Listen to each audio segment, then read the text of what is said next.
Proverbs chapter 5. My son, attend to my wisdom, incline thy ear to my understanding, that thou mayest preserve discretions.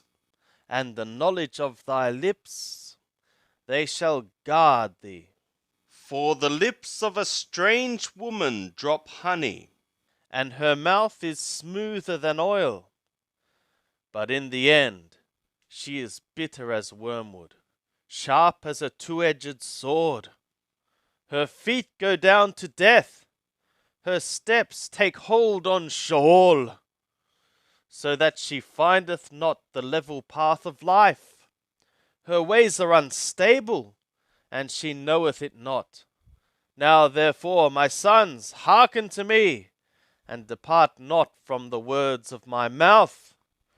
Remove thy way far from her, and come not near the door of her house, lest thou give thy honor to others, and thy years to the cruel, lest strangers be filled with thy strength, and thy labors be in the house of a foreigner, and thou mourn at thy latter end, when thy flesh and thy body are consumed, and say, how have I hated instruction, and my heart despised reproof.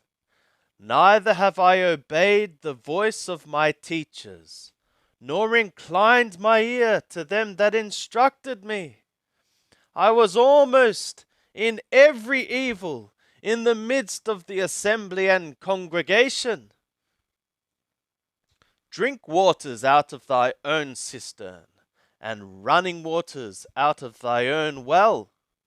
Should thy springs be dispersed abroad, and streams of water in the streets, let them be for thyself alone, and not for strangers with thee. Let thy fountain be blessed, and rejoice in the woman of thy youth.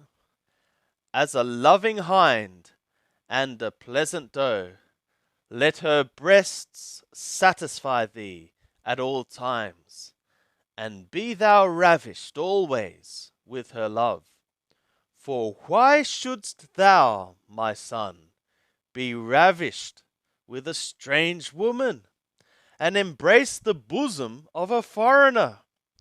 For the ways of man are before the eyes of Yahweh, and he maketh level all his paths. His own iniquities shall take the wicked, and he shall be holden with the cords of his sin. He shall die for lack of instruction, and in the greatness of his folly shall he go astray.